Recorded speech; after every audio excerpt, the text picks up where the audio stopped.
दोस्तों, अगर wife 125 CrPC का मुकदमा खर्चे कर आपके खिलाफ डालती है कोर्ट में, तो लोगों को होता क्या है, लोग सोचते हैं कि हमें खर्चा देना पड़ेगा। लेकिन इसकी डरने की जरूरत है। अगर पत्नी अगर अपनी मर्जी से अपने मायके में गई है और अगर वो पढ़ी लिखी डिग्री धारक है, तो आप सबूतों के साथ में कोई डिग्री धारक है या कहीं और रहना चाहती है, आपके साथ में रहना नहीं चाहती है, और बाकायदा आपके पास कोई सबूत या प्रमाण है कि वो कहीं और रहना चाहती है आपके साथ ना, तो कोर्ट को आप ये सबूत देकर के खर्चे से बच सकते हैं। कोर्ट आप पे कोई भी खर्चा नहीं लाद सकता, कोई भी ऐसा कानून नहीं है जो खर्चा आप दें उसको। दहेज प्रथा के केस में अब नहीं है जरूरत आपको जमानत लेने की।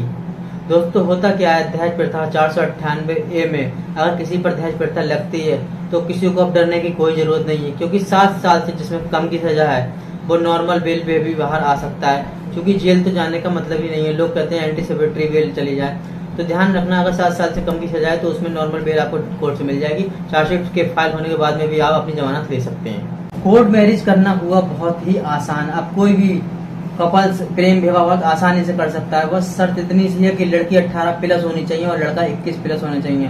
बाकायदा उनके बयानों के आधार पर उनकी एज प्रूफ अगर मान्य हो जाती है कि वो पूरी तरीके से 18 और 21 के हैं, तो कोई भी कानून उन्हें शादी करने से नहीं रोक सकता।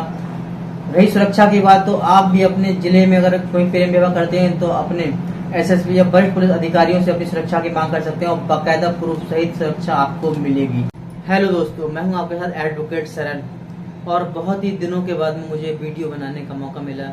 एक्चुअली हुआ कि समय की अवधि के कारण मुझे समय नहीं मिल पा रहा था, तो मैं वीडियो नहीं बना पा रहा था। आज हम बात करेंगे 498 दहेज प्रथा के केस की, कि किस तरीके से हम दहेज प्रथा का केस अपने ऊपर लगने के बाद किस तरीके से जमानत लें और किस तरीके से हम जमानत लेने से बच सकें, या कोर्ट में जाने से बचें या गिरफ्तारी से बचें। ये असमंजस हर व्यक्ति में बना रहता है कि कोई भी पत्नी अगर अपने पति पर दहेज प्रथा का केस लगाती है कि दहेज मांगने पर 498 लग गया, उसके साथ में होता है कि मारपीट, गाली गलौज 323, 504 भी अगर लग जाती है, तो लोग डरते हैं कि किस तरीके से कोर्ट से बेल मिलेगी, हमें जेल तो नहीं जाना पड़ेगा।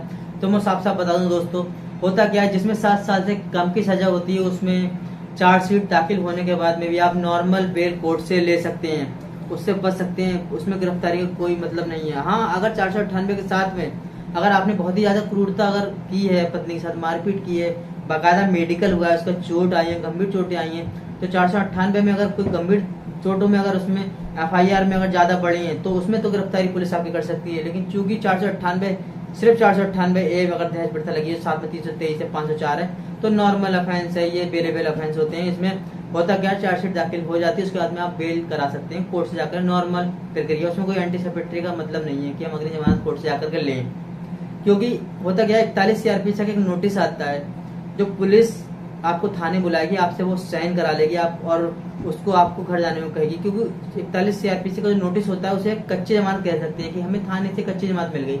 उसके बाद में आप कभी भी किसी वकील अधिवक्ता के साथ जाकर के अपनी कोर्ट से पक्की जमानत ले सकते हैं। लेकिन होता क्या, लोग डरा देते हैं कि अब तो गिरफ्तारी होंगी, दहेज प्रथा लग जाएगी, जमानत नहीं होगी।